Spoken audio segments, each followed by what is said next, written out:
This is going to be a very frustrating video to get through. And the reason why is because I was just praising how great TCG Pocket is. In my opinion, it's probably one of the best mobile apps that Pokemon has produced in a while. I've been playing it for the past several months and had a fantastic time with it. In fact, I'm going to make a whole retrospective very soon, so stay tuned for that, I guess, self-plug-in. But up until now, I didn't really see anything wrong with it. But this trading update is such a disastrous failure that it honestly might as well not even be there. Now, a lot of players, including myself, have been waiting several months for trading to come out so we can finally help each other fill our card slots in with the last remaining cards that we need. But unfortunately, DeNA thought it'd be such a great idea to not only make the system entirely restrictive, but overly convoluted as well. And a lot of players are not even bothering with the system just because of how much of a mess it is. Well, DeNA, did you forget what the T in TCG stands for? How do you screw up one of the main things with trading cards? Now let's get into the whole rules of trading that DeNA has set out for us. Number 1, there is a trade stamina meter, which, to be fair, I am not really against this, because everything else has a stamina bar in this game. And how often do you really need to trade that way? Anyway, I think it's 1 trade per 24 hours on a cooldown, which in my opinion is perfectly reasonable. I don't have a problem with that. So number 2, you could only trade specific cards of a certain rarity. And also promo cards and some of the newer sets like Space Time Smackdown. I almost forgot the name of it.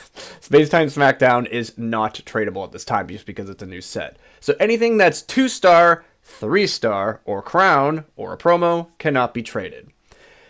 Now, I'm not really for this, nor am I really against it. I understand the reason why is because they don't want anybody selling these cards on the black market. The real life TCG is a problem enough as it is. We don't need somebody selling a Crown Mew card for $1,000, so I get that.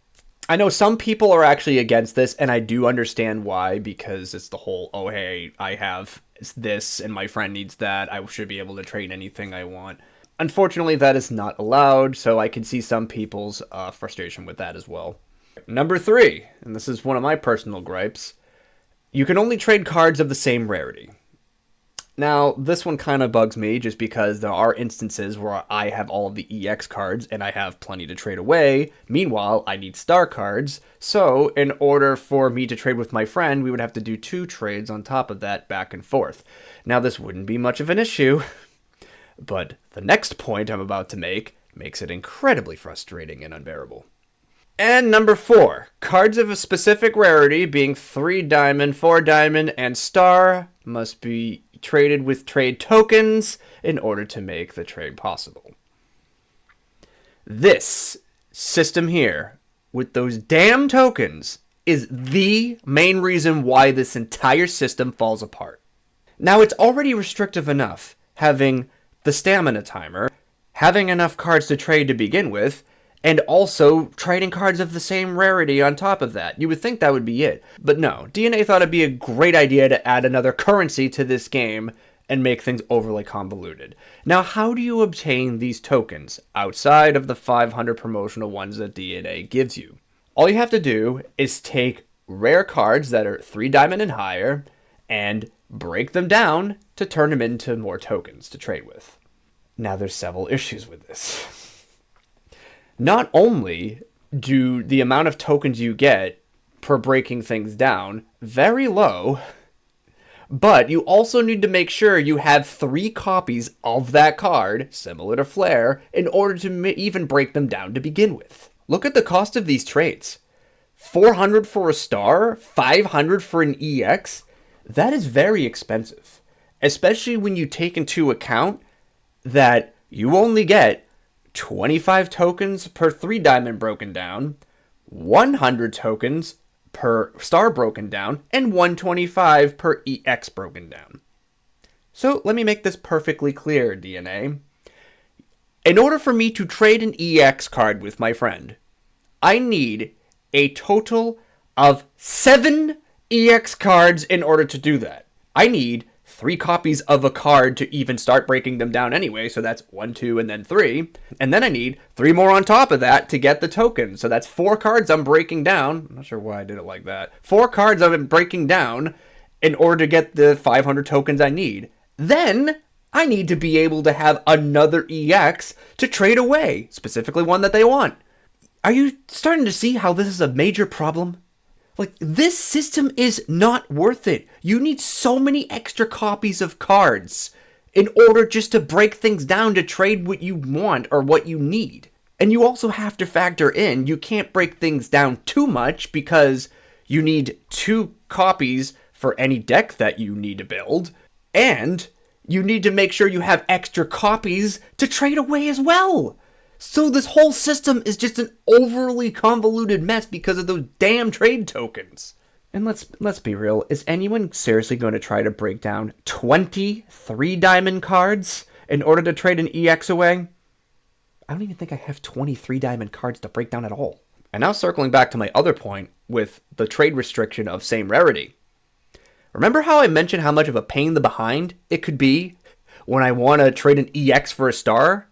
Well, theoretically, my friend and I can do that, but we have to spend twice the resources in order to make said trade. So we need to grind down double the cards for the tokens and double the stamina to even make the trade at all. So doing things like that is not worth it in the slightest. It would be probably more beneficial to just use pack points or try to wonder pick the darn thing. And to make things even more insulting, 1 and 2 diamond cards, you can't even break them down. So you can't even get any tokens out of them.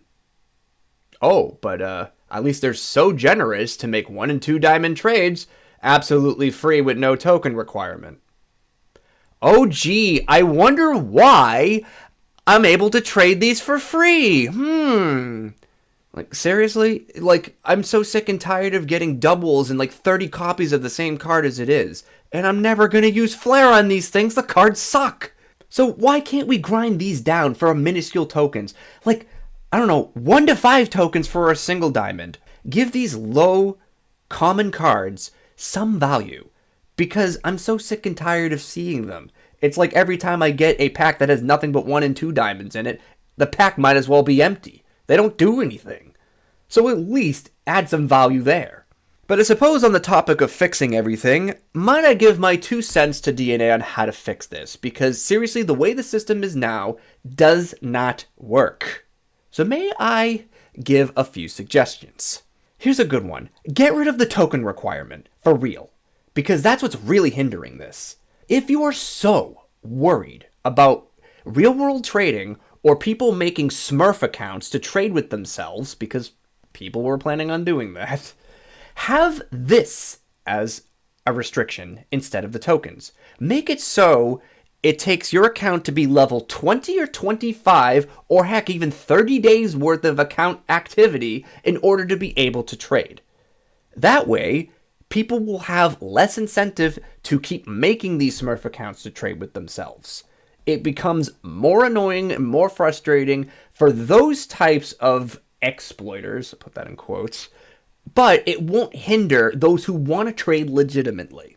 You can keep the same rarity restriction if you want. Keep the stamina. That stuff is fine as long as the tokens go away. Combining them both together does not work at all, especially in cases like mine where we need 2 different types of rarity cards, and neither of us are going to dump a crap ton of resources to make that happen. And if for some reason you literally cannot get rid of the token system just because, well, let's be real, you probably implemented it since day 1 and didn't actually release the feature up until now. I mean, it makes sense. I don't think you were delaying trading. I think you were just prolonging it just because those Genetic Apex and Mythical Island were still new sets at the time, and you didn't want to ruin the economy there. I understand that. But if you must keep the token system, do this. Have tokens appear in daily rewards. It doesn't have to be much. It can be anywhere between 10 and 25 a day. We have 5 daily missions, but we only need to do 3. So how about do 3 for pack hourglasses and all 5 for a few trading tokens every day? Again, it doesn't have to be a lot, but at least give players a little bit of a bonus and reward them for their patience. And those who do want to grind it out for those extra tokens have the opportunity to do so. There's an easy solution. Or here's another one. Put these trading tokens in the next reward pool for the seasonal pass. Because, let's be real, outside of the 1 extra pack a day and the accessories you get, the hourglasses you get for the missions are laughably pitiful. 11 pack hourglasses a month. What does that even do? So, if you scrap those and added trading tokens, at least then, yes, technically it's pay to win. Don't look at me like that. But at least it gives the subscription rewards a little bit more value. And who knows? Maybe you'll earn more subscriptions that way, because on top of the extra pack, people are able to trade a little bit more. Ooh, there's the thought, Or, you could just have them available in the shop for gold. I mean, I don't want that, but at least it's way the hell better than basically gambling for them. But for real, this one specific item, the stupid currency, is the thing that ruins the entire trading mechanic. Who is this system even for? It sure hell ain't for casual players, or, in my case, those who have the premium pass and basically nothing else. I'm still struggling to even find tokens for trading. And I've been having the pass for 3 months now. And it sure as hell ain't for whales, because let's be real. The whales who have been dumping, let's just say, like 720 gold a day on this game, they're not going for any of the diamonds or the star cards. They already had that filled out months ago. They're going for the high grade stuff. So even if they have a bunch of duplicates they could break down for tokens, why the hell would they want to? They don't need to. It's entirely pointless. And even so, if you need to bust packs to even try to get more duplicates to get the tokens required to even make said trade, you might as well just bust packs and try to go for the thing you want anyway. Again, making the entire system entirely pointless. You had one job, DeNA. One job. And that was to not make the trading in the trading card game a complete pile of crap. And somehow you did that. But either way, it's unfortunate, because up until this point I was praising the game, and in many ways it still is. I don't think this completely ruins the game, but maybe they have a chance to redeem themselves or tweak things that don't work. At least lower the token requirements at the very least, or do any of the other things that I mentioned. Because sorry, DeNA, this system is just a complete and utter failure.